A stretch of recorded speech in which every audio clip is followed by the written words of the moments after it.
Eu nunca gostei muito de bibliotecas silenciosas. Aquela quietude densa, que pesa nos ombros, sempre me causou uma espécie de desconforto difícil de explicar. Mas havia algo mais incômodo ainda na biblioteca municipal Hölzer. Um silêncio, que não parecia vazio, mas cheio demais. Recebi o convite para catalogar o acervo antigo da biblioteca após a aposentadoria repentina do Sr. Wendt, um arquivista que trabalhara ali por décadas. A proposta veio de uma velha professora, minha, a doutora Ilse Kramer, que ainda mantinha contato com o Conselho Cultural da cidade. Ela mencionou que o trabalho duraria apenas algumas semanas e que eu teria liberdade total nos andares superiores, onde a maioria dos livros não era tocada há anos. Aceitei. Não havia muito mais me segurando em casa, e minha tese sobre manuscritos históricos pedia exatamente esse tipo de mergulho em poeira, couro e tinta apagada. Logo na minha chegada, percebi que havia algo de ultrapassado naquele prédio. Não era apenas o estilo gótico alemão tardio, nem os arcos de pedra que formavam corredores escuros como bocas abertas. Era o cheiro. Um odor úmido, como de folhas em decomposição, mas misturado com algo mais metálico. Algo que parecia mais orgânico. A senhora Margarete, a zeladora, foi quem me entregou as chaves. Usava um casaco de lã marrom, mesmo com o calor, e falava pouco. Disse que o elevador estava desligado, por precaução, e que eu deveria evitar permanecer no prédio depois das 8 da noite. A escada em espiral pode ser perigosa quando está escuro. Ela disse com os olhos semicerrados. Os andares de cima não têm tanta iluminação. Assenti, meio distraído, achando que fosse exagero. Mas, no fundo, aquela advertência plantou uma semente de desconfiança. Afinal, quem dá esse tipo de recado para um pesquisador adulto? Comecei minha rotina no dia seguinte.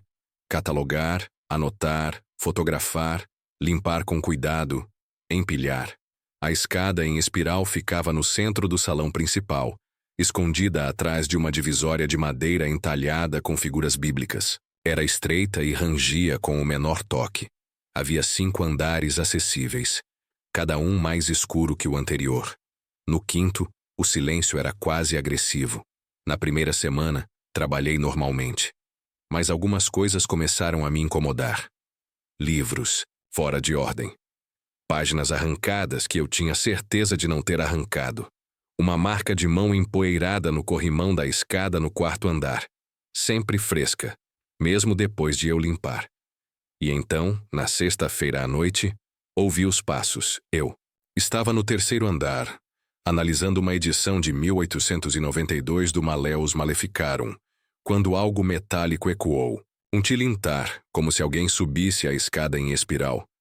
Mas eu não tinha escutado porta alguma se abrir, nenhuma chave girando, nenhum ranger vindo do térreo. Só o som, seco, rítmico, um passo de cada vez. Toque, toque, toque. Parei de respirar. O som continuou. Mais um passo. Mais outro. Subindo. Aproximei-me do vão no meio do andar e olhei para baixo. Nada. Só a espiral escura, desaparecendo no centro do prédio. Mas os passos continuavam, e pareciam se aproximar do 3º andar. Dei alguns passos para trás. O instinto gritava para eu correr, descer, sair dali. Mas fiquei. Esperei. E então vi uma mão, subindo lentamente pelo corrimão de ferro. Longa, esquelética, a pele cinzenta esticada sobre os ossos, como se tivesse sido mumificada. E antes que eu pudesse ver o rosto, a luz do 3º andar piscou. 1, 2 vezes. Quando estabilizou, a escada estava vazia, mas o Malleus Maleficarum havia sido fechado, e a marca de uma mão suja de fuligem cobria a capa. Fui embora naquela noite sem nem trancar a sala de arquivos. O ar parecia mais denso do que o normal, e eu podia jurar que aquele cheiro, o mesmo que me incomodara desde o início, agora exalava das paredes, como se estivesse impregnado na própria pedra. Era como se a biblioteca estivesse respirando. Na manhã seguinte acordei com uma febre leve, um cansaço estranho e uma sensação de que algo havia entrado comigo em casa. Minhas mãos tremiam e meus sonhos tinham sido agitados. Uma espiral sem fim, sempre subindo, sempre escura. No centro dela, uma sombra sem rosto me esperava, imóvel. Mesmo assim, voltei à biblioteca. Talvez por teimosia, talvez por obsessão, ou talvez, e só admito isso agora, porque parte de mim já sabia que aquela história não era mais só um trabalho acadêmico. Era pessoal. Como se eu tivesse sido escolhido, arrastado para dentro daquela escada maldita. A senhora Margaret estava no térreo quando cheguei. Olhou-me de cima a baixo com um ar severo e não disse nada. Mas vi seus olhos se fixarem em minhas mãos, sujas de fuligem, mesmo depois do banho. O senhor subiu até o quinto? Ela perguntou repentinamente. Não, ainda não cheguei. Lá? Respondi confuso. Ótimo. Continue assim. E não leia nada que esteja encadernado em couro cinzento, mesmo que pareça te chamar. A frase me atingiu com um impacto estranho. Eu não havia mencionado nada sobre o livro da noite anterior. Como ela sabia, ela voltou para seu escritório e fechou a porta. O trinco girou 3 vezes. Decidi continuar o trabalho, mas com mais cautela. No terceiro andar, reparei que alguns livros haviam sido reorganizados. Mas não por mim. Eram títulos obscuros, todos sobre necromancia, rituais de invocação e descrições detalhadas de entidades que habitam interstícios temporais, uma palavra que apareceu repetidas vezes interstícios. Comecei a notar um padrão. Os livros realocados formavam uma sequência que, se colocados lado a lado, formavam uma espécie de instrução, um ritual ou uma armadilha. E todos traziam símbolos semelhantes, círculos incompletos, espirais dentro de espirais, olhos riscados.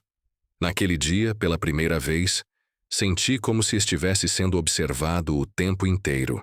Cada vez que eu olhava para o vão da escada, tinha certeza de que algo lá embaixo, bem no centro da espiral, me olhava de volta. No final da tarde, percebi algo que me gelou o sangue. A escada havia mudado. A contagem dos degraus entre os andares estava diferente.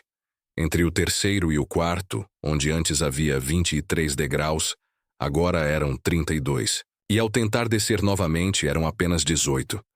Como se o prédio tivesse começado a se reorganizar por dentro. Decidi subir. Não sei bem porquê. Curiosidade, imprudência ou um chamado que não era exatamente meu. Cada degrau rangia como se fosse gritar. Cheguei ao quarto andar e notei que ali não havia poeira. Nenhuma. Como se alguém, ou algo, vivesse ali. As prateleiras estavam quase vazias. Só restava uma mesa no centro da sala, com um único livro em cima. Era ele. O livro de capa cinzenta. Não toquei, só observei. De perto a textura da capa parecia pele, não couro. Pele. E a superfície parecia pulsar muito lentamente, como se respirasse. Um frio súbito percorreu minhas costas. Senti a presença. Não ouvia nada, mas sabia. Alguém estava atrás de mim. Girei o corpo em um impulso e, por uma fração de segundo, vi a sombra. Um homem alto, magro, os braços longos demais. Usava algo parecido com um sobretudo. Mas a pele embaixo parecia costurada, como se ele tivesse sido remontado. O rosto, porém, era o pior. Não tinha feições. Era como um pano velho esticado sobre um crânio, e onde deveriam estar os olhos, 2 cavidades vazias. Ele não se moveu. Nem eu. Só o silêncio. E então ele apontou para o 5º andar. Não com o dedo. Com a cabeça. Um movimento lento e grave. Quando pisquei, ele havia desaparecido. O livro também, mas havia uma marca no chão ao lado da mesa. Uma pegada negra como queimada na madeira. E estava virada para a escada em espiral. A pegada chamuscada no chão não sumiu com o tempo. Voltei no dia seguinte e ela estava lá. Exatamente igual. Como se tivesse sido marcada a ferro. Mas o mais estranho foi notar que agora ela não estava mais sozinha. Ao lado dela, outras, duas haviam surgido, mais leves, mais apagadas, mais visíveis, como se a entidade tivesse voltado durante a noite, caminhado ao redor da mesa, esperado, talvez por mim. Passei o dia inteiro tentando ignorar a sensação de que algo muito errado se mexia nas paredes do prédio. Mas o quarto andar havia mudado. Não apenas a posição dos livros, ou o estado da sala. Mudado de verdade. Agora havia uma porta que antes não existia.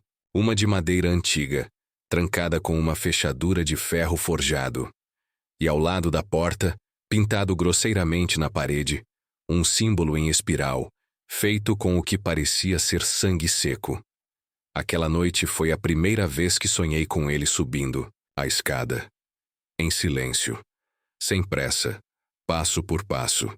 Eu via sua silhueta na sombra, contorcendo-se conforme se aproximava do próximo andar. E quando ele se virava, me via, como se eu estivesse observando de cima, e erguia a mão lentamente, indicando que logo estaria ali.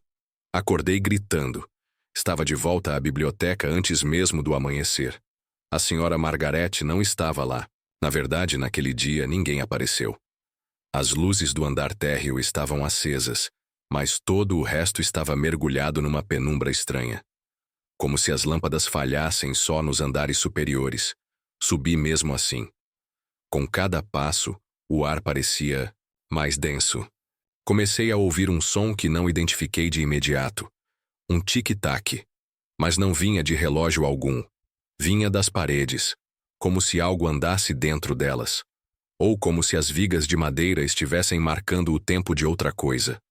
Algo que estava em contagem regressiva. Cheguei ao quarto andar. A porta que antes estava trancada agora estava entreaberta. Um cheiro insuportável de mofo e metal tomou o ambiente. Entrei. Era uma sala pequena, sem janelas. Só havia um espelho na parede do fundo, e diante dele, no chão, o mesmo livro, o de capa cinza, repousava em um pedestal de pedra. Dessa, vez aberto, as páginas se moviam sozinhas, devagar, uma por uma. Me aproximei, hipnotizado, e li o que consegui. As palavras pareciam em latim antigo, mas uma parte de mim compreendia, como se estivesse lembrando, não aprendendo. Uma frase se repetia: quem sobe, ouve. Quem ouve, vê. Quem vê, jamais desce. Ao terminar de ler, a porta atrás de mim se fechou com um estalo seco. O espelho diante de mim começou a embaçar. Mas não havia calor, nem umidade. Era como se a imagem estivesse sendo distorcida por dentro. E então, no reflexo, vi algo que me paralisou. Atrás de mim, vindo da escada, ele surgia novamente. Mas agora, com mais nitidez, os olhos, que antes eram apenas cavidades, brilhavam como brasas. Ele subia, degrau por degrau, sem pressa, sem ruído. Só aquele som. Tic-tac, tic-tac. Quando me virei, não havia ninguém. Mas o som continuava. E o espelho mostrava ele cada vez mais perto. Não sei dizer quanto tempo fiquei ali, parado diante do espelho, assistindo a figura subir a escada. Cada degrau parecia eterno. Cada movimento seu carregava uma paciência perturbadora. Como se ele tivesse a eternidade para chegar até mim e soubesse que eu não sairia dali. Mas o mais assustador era que ele só existia no reflexo. Se eu virava para trás, nada. Se olhava de novo no espelho, lá estava ele, cada vez mais perto do topo. Seu corpo era alto demais, curvado como se os ossos não obedecessem mais à forma humana. E o som das juntas se estalando, ecoava como se cada passo arranhasse a própria madeira do tempo. Então o espelho rachou. Uma linha tênue, quase delicada, cortando a imagem como se ela estivesse sob tensão. Voltei correndo pelo corredor do quarto andar, mas ele parecia mais longo, como se a arquitetura tivesse mudado, distorcida, viva. O chão de madeira cedia sob meus pés, e as estantes sussurravam palavras em línguas que jamais ouvi. Senti que não corria sozinho. Cheguei à escadaria principal, mas ela não descia. Mas não digo isso com todo o horror possível. O corrimão, os degraus, o espaço aberto, tudo levava para cima. Olhei por sobre o parapeito e vi apenas mais escadas espiralando para cima, como se o térreo nunca tivesse existido, como se a biblioteca me tivesse engolido. Subi. Era a única opção. O tic-tac agora pulsava no fundo do meu crânio. Passei por um andar onde todas as páginas dos livros estavam arrancadas. Pairavam no ar, imóveis, como se o tempo ali tivesse congelado. Cada uma tinha um símbolo em espiral desenhado com sangue. Continuei. No andar seguinte, encontrei a senhora Margarete, sentada em uma cadeira de costas. Chamei por ela. Ela não respondeu. Quando toquei seu ombro, o corpo dela virou em minha direção sozinho, como uma boneca, revelando um rosto petrificado de terror, os olhos brancos, a boca escancarada num grito que não escapou. Ela segurava algo. Era uma chave, de ferro escuro com o mesmo símbolo em espiral gravado na base. Peguei-a. Suas mãos cederam com facilidade demais, como se não houvesse mais vida ali há dias. Ou décadas. Segui subindo. A chave parecia pulsar com o mesmo ritmo do tic-tac. No 7º andar, um que eu sabia que nunca existiu na planta da biblioteca, encontrei uma porta, diferente das outras, mais antiga, de carvalho retorcido, com a maçaneta de bronze em forma de olho fechado. Usei a chave. A porta abriu com um rangido que parecia ter esperado séculos. Do outro lado, não havia sala. Havia uma escada. A mesma escada em espiral. Do reflexo, aquela onde ele sempre subia. Mas agora ela estava diante de mim, de verdade, real. E lá embaixo, no fundo da espiral, via a silhueta parada, esperando. Ele não subia mais. Esperava por mim. De algum modo, eu entendi o que aquilo significava. Era minha vez de descer. E a cada passo que eu dava para baixo, o mundo ao meu redor se apagava, como se eu estivesse abandonando a realidade em troca de algo que sempre me chamou, desde o primeiro dia. No final da escada, uma porta de espelho, mas sem reflexo. Atravessei e a biblioteca ficou para trás, ou melhor, eu fiquei nela. Atravessar aquele espelho, ou o que quer que aquilo fosse, não foi como passar por uma porta. Foi como mergulhar num líquido frio e espesso que sugava meus pensamentos com cada passo. Meus pés não tocavam o chão. Meus olhos ardiam. E ainda assim, eu seguia. Algo me guiava. Uma memória antiga, talvez. Um chamado que sempre esteve comigo. Quando voltei a ver com clareza, percebi que estava na mesma biblioteca. Mas não era. As paredes pareciam as mesmas. As estantes, idênticas. Mas não havia poeira, nem cheiro de livros antigos. O ar era parado. O tempo não existia ali, como se tudo estivesse suspenso num estado entre o agora e o nunca. Olhei ao redor. Tudo estava vazio. Nenhum livro, nenhuma alma, exceto por mim e por ele. Lá estava ele, o homem da escada, parado diante de mim. Agora, sem sombras.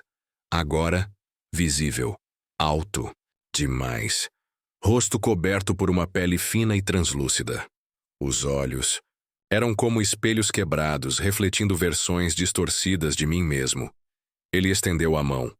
Nela, um livro. E nesse livro, meu nome. Abri, sem saber por quê. Cada página era um momento meu. Uma lembrança. Uma culpa. Um medo. Coisas que nem eu lembrava mais. Estavam todas ali, transcritas com uma caligrafia que era minha. E não era.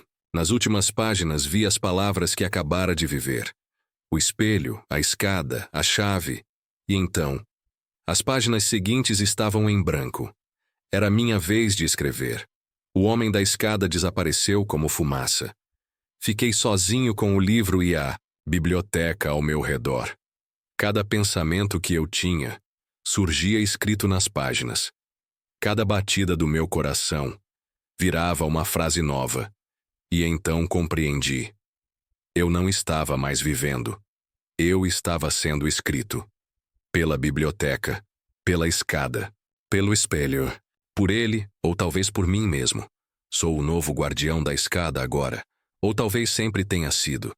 Se um dia você ouvir um tic-tac vindo de dentro de uma estante, ou ver uma escada onde não deveria haver, não suba, ou pior, não desça, porque a biblioteca vai lembrar de você. E quando ela escrever seu nome no livro, tudo já terá começado.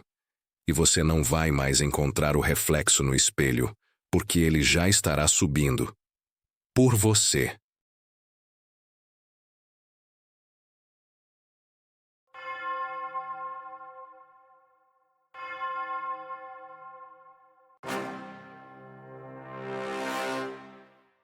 Eu sempre achei que o silêncio fosse algo reconfortante. Um momento de paz em meio ao caos da vida. Mas aprendi da pior maneira possível que o silêncio pode esconder coisas. Coisas que estão esperando o momento certo para te encontrar. E agora, sei que eles sabem quando você está sozinho.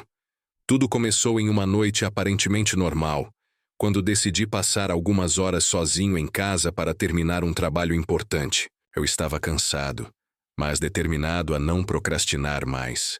Foi então que ouvi o primeiro chamado, um sussurro quase imperceptível vindo de algum lugar dentro da minha própria mente. Era tarde, cerca de 23 horas, e eu estava sentado à mesa da sala, cercado por papéis e livros. Minha casa estava completamente silenciosa, exceto pelo barulho da caneta arranhando o papel. Mas então, ouvi algo que me fez paralisar. Alguém sussurrou meu nome. Congelei, tentando identificar a origem do som. Levantei-me rapidamente e olhei ao redor, mas não havia ninguém lá. Voltei a me sentar, convencido de que era apenas cansaço, ou talvez o vento batendo nas janelas. Mas os sussurros continuaram. Desta vez, eram mais claros, como vozes baixas falando em outra língua. Pareciam vir das paredes do teto até mesmo do chão. Tentei ignorá-los, voltando minha atenção para o trabalho, mas eles ficaram mais insistentes, como se estivessem tentando me atrair para algum lugar. Finalmente, levantei-me e fui verificar a casa. Todas as portas e janelas estavam trancadas, como eu havia deixado antes de começar a trabalhar. Mas algo estava diferente. No espelho do corredor, vi minha própria imagem, mas ela parecia distorcida, como se estivesse sendo observada por algo invisível. Nos dias seguintes, os sussurros ficaram mais altos e constantes. Eles só apareciam quando eu estava sozinho, como se soubessem exatamente quando eu não tinha ninguém por perto para me proteger. Às vezes eram apenas murmúrios ininteligíveis. Outras vezes diziam frases claras. Você está sozinho. Ninguém pode te ajudar. Venha nos encontrar. Comecei a evitar ficar sozinho em casa, convidando amigos para passar o tempo comigo, ou indo a cafés e bibliotecas para trabalhar. Mas isso não resolveu o problema. Os sussurros continuaram, mesmo em lugares públicos. Era como se eles estivessem dentro da minha cabeça, independentemente de onde eu estivesse. Uma noite, enquanto caminhava pelas ruas desertas da cidade, ouvi algo ainda mais assustador. Uma voz clara e distinta veio de trás de mim. Estamos esperando. Girei, rapidamente, mas não havia ninguém lá. As ruas estavam completamente vazias, iluminadas apenas pelos postes de luz. Voltei para casa correndo, convencido de que estava começando a enlouquecer. Decidi investigar o que estava acontecendo. Pesquisei sobre fenômenos sobrenaturais e encontrei relatos de pessoas que afirmavam ter experiências semelhantes. Elas mencionavam algo chamado o vazio, uma entidade antiga que habitava o silêncio e se alimentava da solidão humana. Diziam que, quando alguém estava sozinho por muito tempo, o vazio começava a chamá-lo, tentando atrair sua alma para um lugar do qual não havia retorno. Segundo os relatos, a única maneira de escapar era nunca ficar completamente sozinho. Mas isso era impossível. Todos nós temos momentos em que estamos isolados, mesmo que por alguns minutos. Então, algo ainda mais terrível aconteceu. Os acontecimentos estranhos continuam. Uma noite, enquanto dormia, fui acordado por um som agudo vindo do canto do quarto. Era como unhas arranhando o vidro, mas mais alto, mais insistente. Acendi a luz e vi algo que me deixou paralisado. Havia uma figura encapuzada parada ao pé da minha cama. Seu rosto estava coberto por sombras, mas seus olhos brilhavam como brasas. Ela inclinou-se sobre mim e sussurrou: "Você não pode fugir."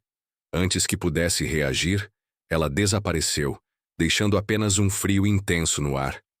Corri para o quarto de hóspedes e tranquei a porta. Mas os sons continuaram, ecoando pela casa como se estivessem vindo de todos os lados. Pesquisei mais sobre o vazio e descobri algo ainda mais assustador. Ele não era apenas uma entidade isolada. Era parte de um grupo de seres que vagavam entre os vivos, buscando almas solitárias para consumir. Eles sabiam exatamente quando você estava vulnerável, quando ninguém poderia te ouvir gritar.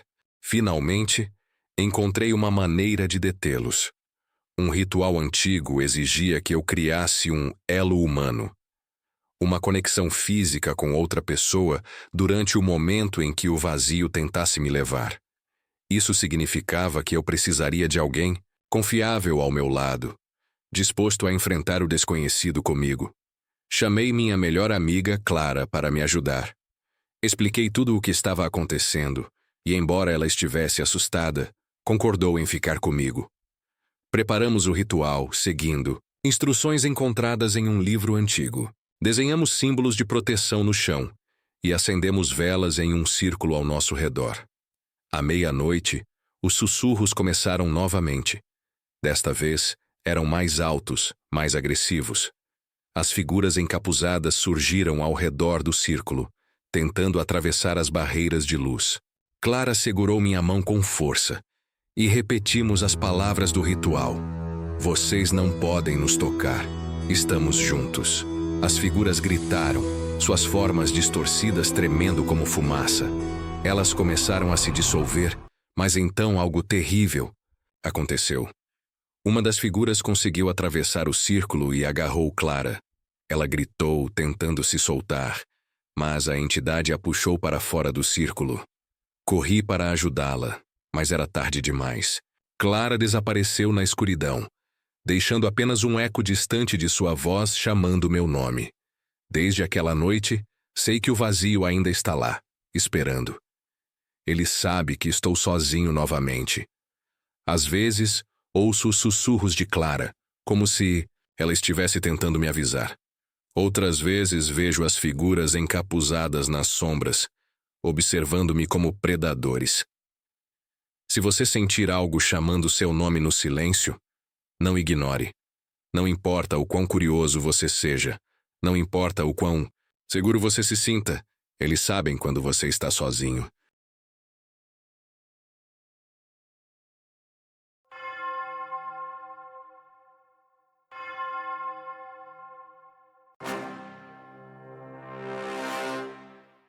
Meu nome é Lucas, e minha obsessão por mistérios antigos me levou a um dos lugares mais isolados e sinistros do interior do Paraná, a antiga fazenda dos Albuquerque, perto de Guarapuava. Abandonada há décadas após uma série de tragédias inexplicáveis, a propriedade era evitada pelos moradores locais, que sussurravam histórias de uma presença maligna e de uma porta que nunca deveria ser aberta. A casa principal era um esqueleto de madeira e pedra, carcomido pelo tempo e pela umidade. Mas no porão, escondida atrás de uma parede desabada, encontrei-a. Uma porta feita de uma madeira escura e desconhecida, sem maçaneta visível, incrustada com símbolos estranhos que não correspondiam a nenhuma linguagem ou alfabeto que eu conhecia. Uma aura fria emanava dela, um pressentimento visceral de que algo profano residia do outro lado. Ignorando os avisos implícitos na própria existência daquela porta, minha curiosidade mórbida falou mais alto. Passei dias estudando os símbolos, rabiscando-os em meu caderno, consultando livros de ocultismo e linguística antiga, na esperança de decifrá-los. Quanto mais eu os examinava, mais uma sensação perturbadora crescia em mim. Não eram apenas símbolos, mas uma espécie de selo, uma barreira intencional. Finalmente, após semanas de pesquisa infrutífera, encontrei uma referência obscura em um grimório empoeirado que comprei em um sebo em Ponta Grossa. Os símbolos pertenciam a uma antiga seita que cultuava entidades de uma dimensão além da nossa, seres de poder inimaginável e de uma natureza indescritível. A porta, segundo o texto enigmático, era uma passagem, um portal cuidadosamente selado para impedir que essas entidades cruzassem para o nosso mundo. A descrição do que poderia existir do outro lado era vaga, mas o suficiente para gelar meu sangue. Formas geométricas mutantes, vozes que distorciam a sanidade, uma escuridão, consciente que se alimentava da própria existência. O Grimório advertia veementemente contra a abertura do portal, alertando para consequências catastróficas para a realidade como a conhecemos. O medo deveria ter me detido. Mas a ideia de estar tão perto de desvendar um mistério cósmico, de testemunhar algo que a humanidade jamais vira, era irresistível. Minha obsessão havia cegado meu bom senso. Na noite de uma lua minguante, armado com ferramentas rudimentares e uma determinação teimosa, voltei ao porão da fazenda. A atmosfera era opressora, o ar denso e carregado de uma energia estática. A porta escura parecia pulsar levemente na penumbra. Trabalhei durante horas, removendo as pedras soltas que a cercavam, expondo completamente a superfície da madeira escura. À medida que a porta era revelada, os símbolos brilhavam fracamente, como se respondessem à minha intrusão. Um cheiro sulfuroso começou a impregnar o ar, nauseante e repulsivo. Quando a última pedra cedeu, a porta rangeu levemente, como se estivesse suspirando após um longo sono. Uma fenda escura se abriu, revelando uma ausência total de luz do outro lado. Um frio intenso emanou da abertura, congelando o ar ao meu redor. Hesitei por um momento, a mente nublada por um medo súbito e avassalador. As advertências do Grimório ecoaram em minha cabeça, mas a curiosidade, a busca implacável pelo desconhecido, me impulsionaram para a frente. Com um último esforço, forcei a porta, abrindo-a completamente. O que vi do outro lado não obedecia a nenhuma lei da física, a nenhuma lógica da natureza. Não havia um espaço, mas uma ausência de espaço, um vazio que parecia engolir a própria luz. Formas geométricas impossíveis flutuavam em um mar de escuridão pulsante, contorcendo-se e mudando constantemente, desafiando qualquer descrição racional. E então, ouvi as vozes.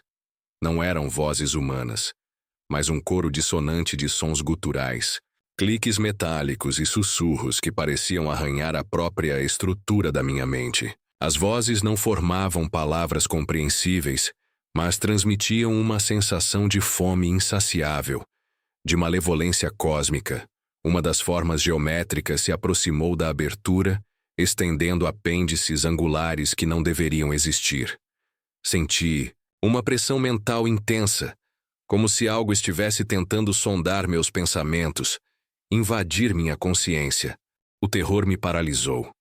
Percebi o erro catastrófico que havia cometido. Eu havia aberto uma porta que deveria ter permanecido selada para sempre, libertando algo que a sanidade humana não era capaz de processar. Tentei fechar a porta, mas uma força invisível a mantinha aberta. As vozes se tornaram mais altas, mais insistentes, e as formas do outro lado começaram a se mover em direção à abertura. Lentas a princípio, mas ganhando velocidade gradualmente. Uma das vozes sussurrou meu nome, não como um chamado, mas como uma possessão. Senti algo se infiltrando em minha mente, pensamentos estranhos e alienígenas se misturando com os meus próprios. Minha percepção da realidade começou a se distorcer, o porão da fazenda se fundindo com as paisagens impossíveis do outro lado. Em um último ato de desespero, gritei, tentando alertar qualquer um que pudesse estar por perto, embora soubesse que estava sozinho. Mas minha voz foi abafada pelo coro crescente das entidades do outro lado, um lamento cósmico que anunciava sua chegada ao nosso mundo. A última coisa que vi antes que a escuridão me engolisse completamente foi uma das formas geométricas atravessando a porta, seus apêndices angulares se estendendo em minha direção. Senti um toque frio e viscoso em meu rosto, e minha mente se fragmentou em milhões de pedaços incoerentes. Não sei quanto tempo se passou. Não sei se ainda sou Lucas. A única coisa que resta é uma consciência fragmentada, presa em um limbo, entre dimensões, ecoando as vozes do outro lado, as vozes que não deveriam existir. Se você encontrar esta gravação, se por acaso se deparar com a fazenda abandonada dos Albuquerque e encontrar a porta escura no porão, por favor, por sua própria sanidade e pela segurança do nosso mundo, não a abra. Deixe-a selada. Deixe o que está do outro lado aprisionado em seu vazio eterno. Pois o que reside além da última porta é um horror que a mente humana não foi feita para conceber. E uma vez libertado, não haverá retorno.